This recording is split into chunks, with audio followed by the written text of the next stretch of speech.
Sounds good. And we should also say that, like, hi, I'm Andrew. Hi, I'm Mark. We're the co-hosts of the Teamcraft podcast. Yeah, so whenever you're ready, it's that pressure, crushing pressure.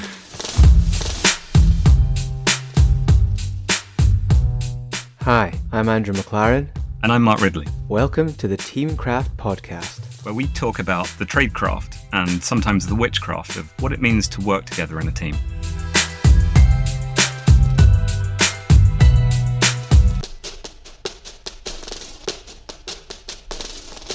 We're going to be your hosts as we take you through a number of fascinating interviews with people from all kinds of different industries about their experiences with teams. But before we get into those episodes, we wanted to run you through how we got to be here, why we're hosting this podcast, and a little bit about ourselves. So I'm Mark Ridley. I'm a CTO by trade. I work a lot with tech teams, and I've worked with teams for at least 25 years throughout my career. But I wouldn't be here if it wasn't for Andrew. And this was really, Andrew, your idea. Yeah, okay. Well, I don't want to claim ownership of the idea. I think that's unfair, especially it feels rather undermining to the whole spirit of teamwork, let's say. Yeah, okay. But yeah, so I'm Andrew MacLaren. I'm an academic, I'm a researcher, and I research teamwork and teams, basically. So all the things that I'm interested in boil back down to teamwork. And, a couple of years ago, we got put in touch with each other because I researched teamwork. A mutual friend of ours said, "Oh, Mark, he's really into teamwork. You should speak to him about some of that stuff." And I had always had this idea that I'd really like to write a book that was much more, I suppose, a love letter to teamwork. I just think teamwork's amazing, and therefore teamwork can never get enough publicity, promotion, validation for its power and value, in my opinion. And I'd always wanted to write a book that was much more public facing. It was the sort of book that anyone would pick up and read, and if they been involved in work or sport or anything that has some form of connection to teamwork, which is in some ways most things, they would get some value from it. And I was also aware of the fact that I come to the process with a lot of biases and restrictions that come along with being in an academic world, which is a certain kind of writing, always thinking that you have to have done a massive field study in order to validate what you say. And also my exposure to industry and the practice of teamwork always being through the lens of researching it. So I'm always observing it, but my experience of being involved in these kinds of teams is very limited. And I thought, well, I'm writing a book on teamwork. It would be good to write it in a team, in an authorial team, and it would be good to write it with someone who brings to the party all of those things that my perspective don't bring. And once we'd met, I was like, "Oh, Mark, you're that guy." Oh, that's very sweet of you. Maybe, Andrew, you can talk about how we ended up with a podcast, because that for me was a really interesting decision. It's not something we ever intended to do, but we're here. We're introducing this podcast series. How did we get to having this recorded material? So it's a combination of wanting to get that direction for the book, and also in the spirit of openness and sharing and transparency, because as we started to work on our book, which is called Teamcraft, we recognized that, well, we needed to research it and speak to people who brought their own experiences and expertise in operating in teams in a whole host of different environments and backgrounds that would help us inform what we said in our book. And we were still trying to shape out, well, what is the message of the book? Where are we headed with the content? And we're still in the process of working that out. But because we're talking about interviewing people, then we thought, well, why not, I suppose in a slightly cliche way, why not share that journey? We don't do voices a lot in the podcast, right? It's No. not a requirement. Okay, that's good. No, but we're going to interview these people. They're going to be kind of long conversations which get into a lot of detail. Some of that detail wouldn't find its way into the content of a book, but it would still be interesting. And, well, we're going to record them anyway. Why don't we make those recordings available as we go through the process? So it kind of quickly germinated into the idea of being a podcast. And what you are going to hear in the Teamcraft podcast is our conversations with people who we want to speak to help inform the process of writing our book. And hopefully in the process you are entertained and informed. In all the interviews that we have, I know that I've been both entertained and informed. For me, the interviews, because we've got such a fantastic set of guests that are coming up in this season, but that was really linked to the main themes of the book as we are working on it now.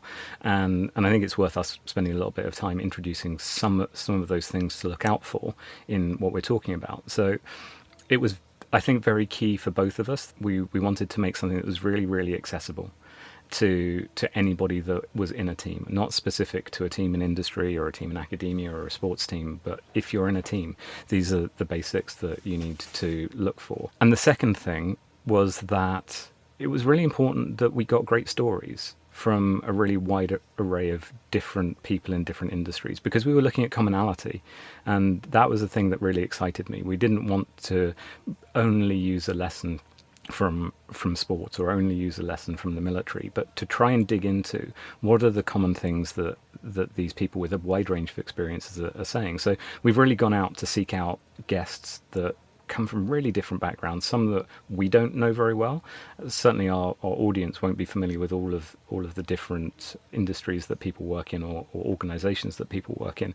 So hopefully we're really going to shine a light on what's different and what's the same from those interviewees. Well, I think one of the things that's probably worth saying at this point as well is we're doing it in series. There's a kind of theme, I suppose, in this season, with there being a couple of people from the military. We've got Susie Hamilton, who's the Veterans Commissioner for Scotland, ex-Royal Navy Marine Engineer Officer, and Matt Johns, MBE, who's had a very successful career in the British Army and now works in leadership, consultancy and education. And we've also got an international rugby player, Luke Crosby, who's part of the Scotland national rugby team, who recently came third in the Six Nations, and they'll be going on to the Rugby World Cup this year. What has stood out to me from those interviews in the first season are three things, and I hope I'm not going to steal your ones, Mark, here. No, but you go. There's a thing about hygiene factors and discipline, which comes across from everybody, certainly the vast majority of the people we've interviewed, of paying attention to some regular basics that you value as contributing to a good team atmosphere and a good team working dynamic. There's a thing about humour as well that's come through, the importance of humour in a team and entertaining each other, you might say, making each other laugh, but that has come up a few times, of unexpected humour, creating spaces in which humour can happen without it being forced, and that contributing to a happy culture. And the other one to do with happy culture was eating together. It's amazing how often that comes up. Yeah, I've been amazed by that. I didn't expect that one to come up, but it's there in front of us. Yeah. And maybe we'll deliberately pursue that as a line of questioning with future guests. We plan this season 1 not to be the only season. There are other interviews in the pipeline, so perhaps in those other interviews we'll pursue that more directly. But it's amazing how many of the examples and many of the lessons almost that as many of our interviewees have suggested revolve around the idea of conviviality, of sitting down and breaking bread together, and what flows from those situations. So yeah, those are my things. What about you? I think the things that have stood out, there is definitely something around real clarity of purpose in whatever way that manifests itself for that particular organization.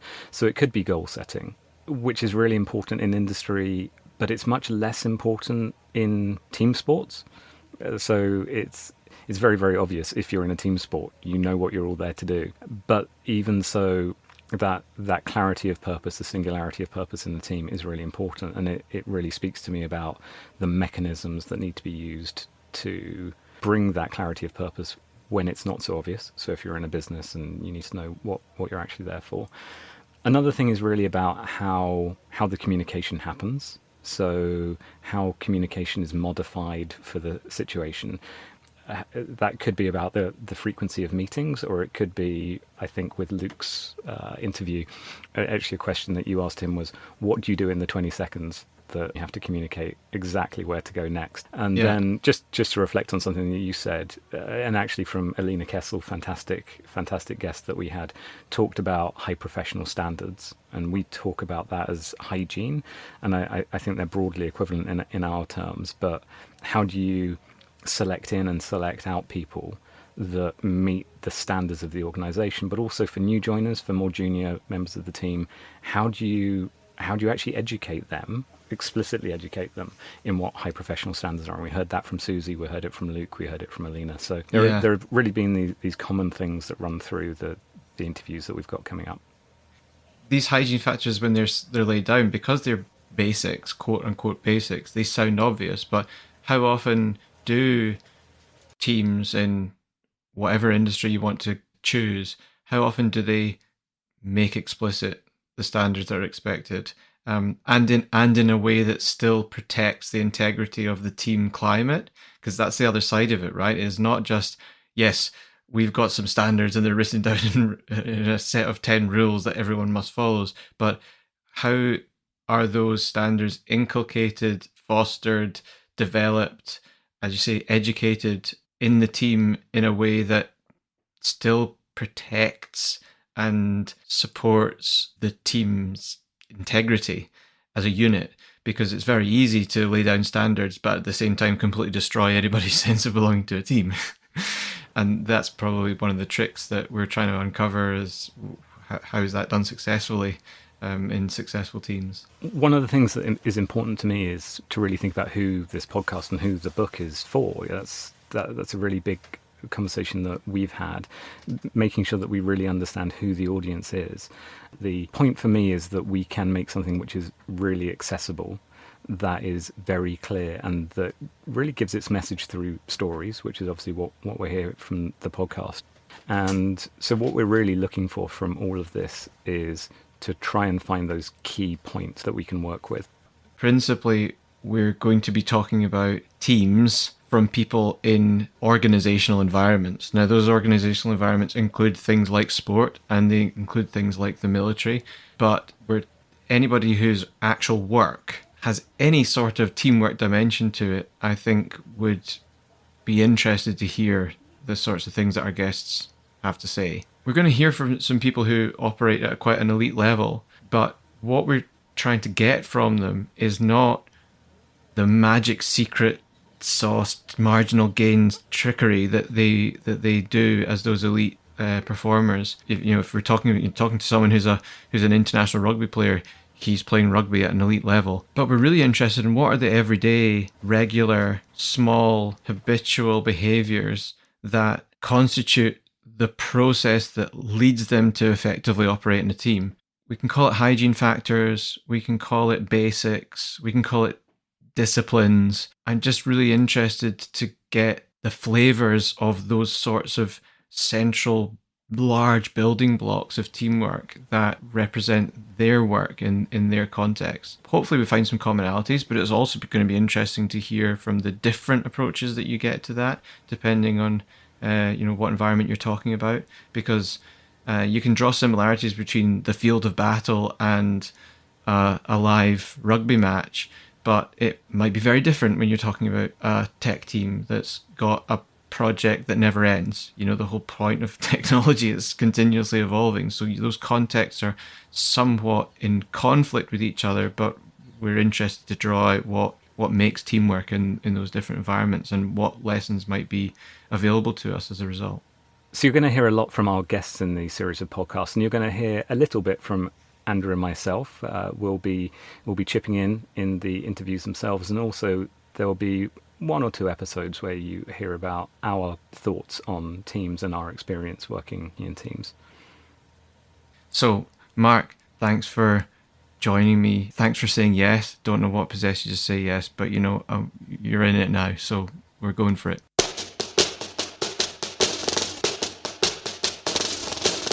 The first episode that you'll hear in the first series of the Teamcraft podcast is Lieutenant Colonel Matt Johns, MBE. So he's a former Army officer and has developed a successful career working in teamwork and leadership since he left the Army.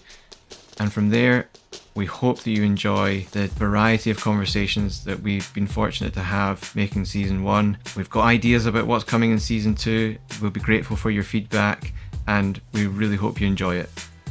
Thanks for listening.